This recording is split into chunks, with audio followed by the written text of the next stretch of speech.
Ella, o sea, ¿por qué se metió a cistercosis? Fuerte. Porque Armando Uruchurtu murió por un cisticerco que tuvo en el cerebro. Armando Uruchurtu se murió sin diagnóstico.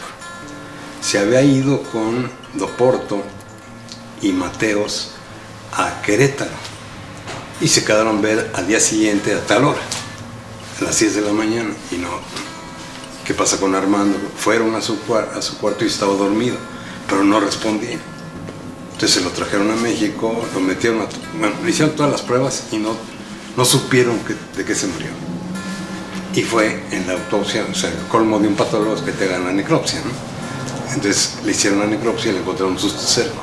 A partir de eso, la doctora Lin empezó a trabajar con cistercosis, con biomédicas, con Eda Schuto, con varias gentes de ahí, y estuvo trabajando sobre todo en Guerrero. Entonces ella promocionaba mucho las letrinas. Entonces ella tenía una foto donde ves una letrina, abrías la puerta, está en la zona como del excusado, abrías la puerta y veías la cabeza de un cerdito, esperando que fueran a defecar ahí, porque las letrinas las habían puesto en el corral de los cerdos con una puertita, y entonces ya comían directamente, ya era self-service. Entonces es una anécdota pero trabajó muy fuerte en Guerrero y avanzaron muchísimo, y todo fue a raíz de la muerte de Armando Uruchurtu. Y entonces, bueno, han avanzado muchísimo, se desarrollaron vacunas, unas han servido, otras no, pero ya hay un diagnóstico bastante preciso, ¿no?, de cistercosis en México, y ha disminuido. Doctor, con relación al bienestar animal de los mercados, si podemos hablar ahorita del de San Bernabé, en el cual la doctora tuvo mucha aportación y eso, y que lamentablemente en este último gobierno todo se detuvo. ¿Qué nos puede hablar de esa parte, de todo ese trabajo que se ha perdido, doctor, desde su punto de vista de usted? Bueno, yo la acompañaba, pero todavía me enteraba bien cómo había los poderes. O sea, es un mercado que se hace una vez a la semana en un terreno ejidal. Entonces ahí intervenía el ejido, el municipio y los organizadores. Entonces yo me acuerdo que alguna vez me corretearon, me persiguieron. Y yo decía, ¿pero por qué? Bueno, porque había muchos intereses. Entonces, una cosa que ella le dolía muchísimo ahí, era que llegaran animales fracturados, con fractura expuesta, y dijera, ¿por qué no los matan? Y ya, no, porque si los matamos, entonces nos pagan menos por el animal.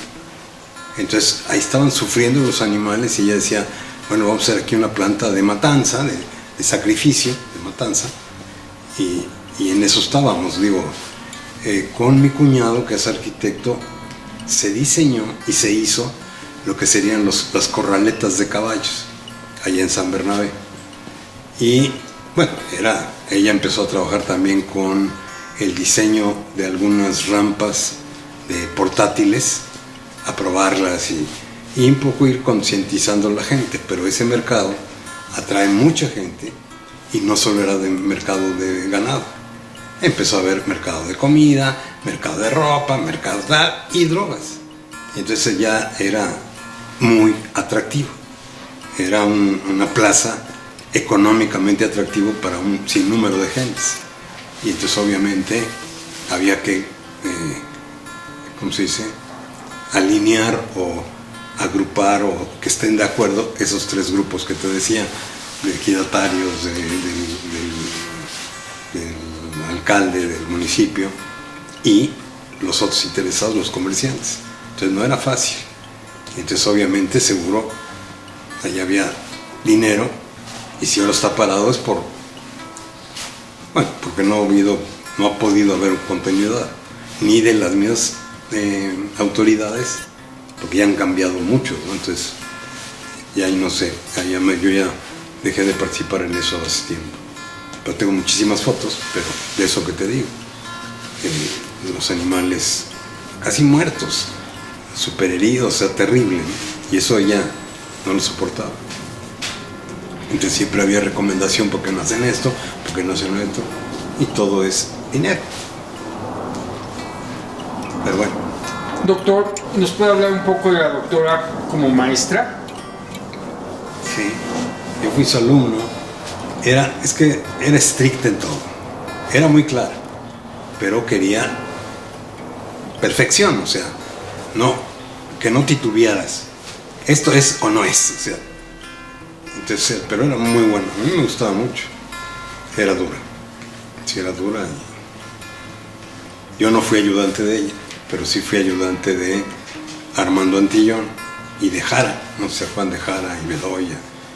Pero ella sí era muy exigente y bueno, fue mi maestra de patología general. ¿Y las necropsias que ella realizaba, doctor? ¿Qué nos puede hablar un poco? Pues era perfeccionista, podríamos decir. Ahí estaba todo, integraba todo y era, no se le pasaba nada, ¿no? Era muy buena también. Es que me acuerdo de varias cosas, pero sí era muy exigente. Toma bien las muestras, el tamaño de las muestras, por qué tomas esta muestra y no esta muestra. Si tomas la muestra de toda la lesión patológica, no te va a servir mucho si no la estás referenciando con áreas, podemos decir, sanas, ¿no? O sea, detalles así que tú dices, bueno, tomas de aquí, del tamaño que sea. No, la proporción del 10% del líquido de los tejidos, para que se fijen bien.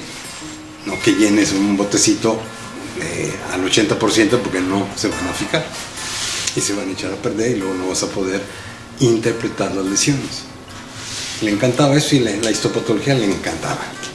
Estaba con su microscopio siempre en su laboratorio, en su cubículo, su cigarros a un lado y, bueno, no, estaban en el escritorio sus cigarros y ella estaba a un lado, ¿no?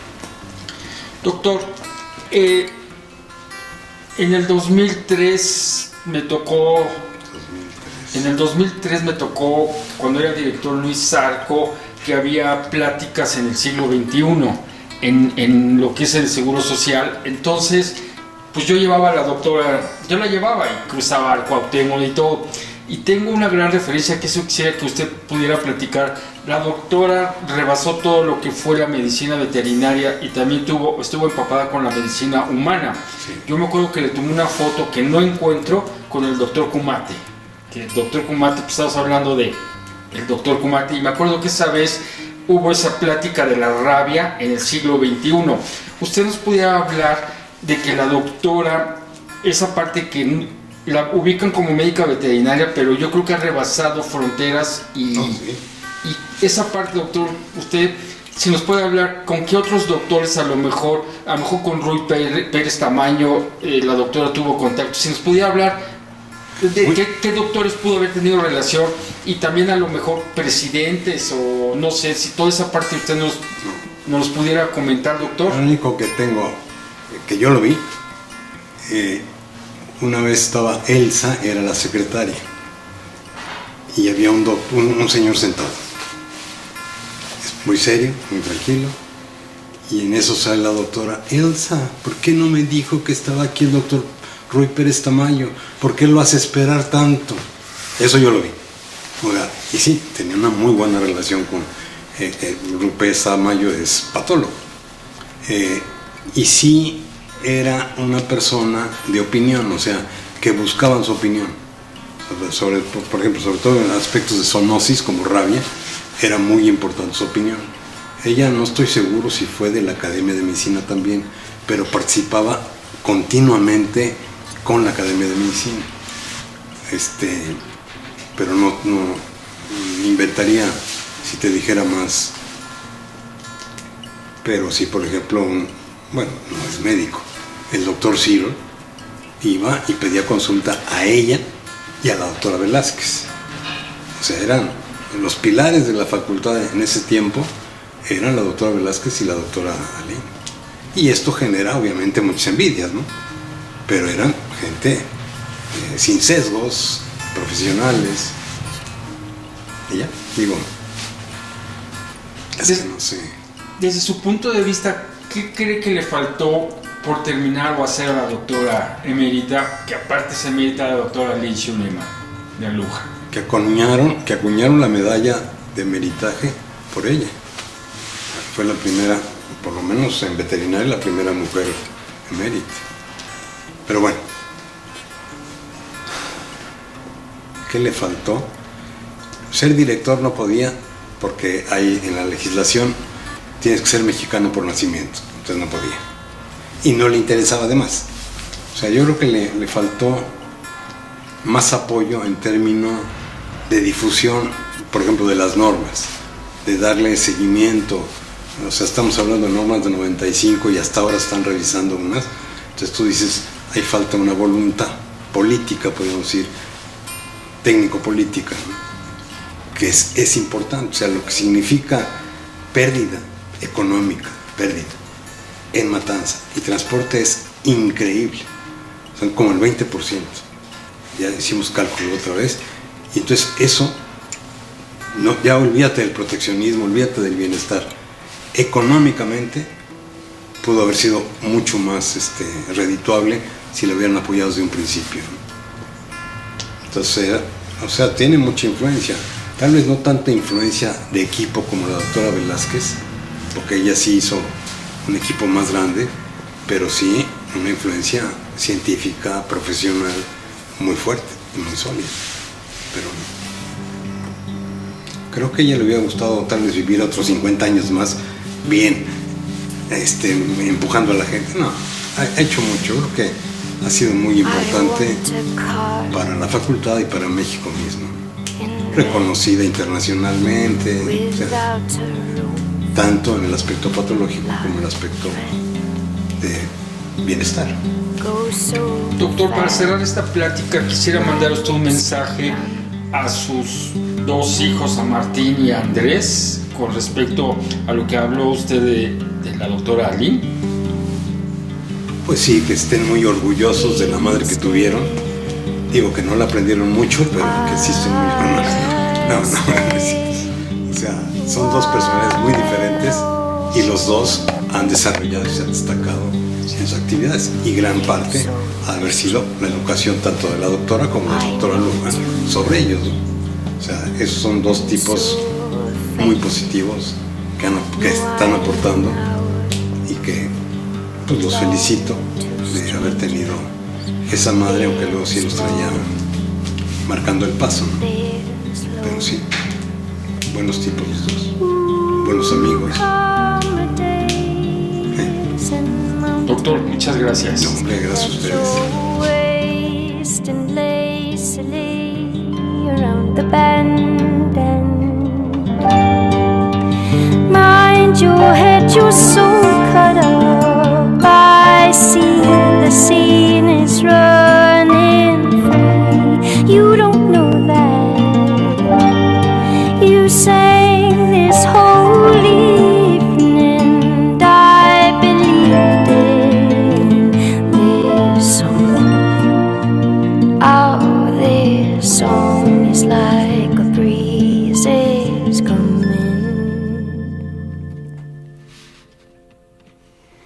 I want to be in your bed, against your skin, where sun spills and move like currents in wild storms downriver.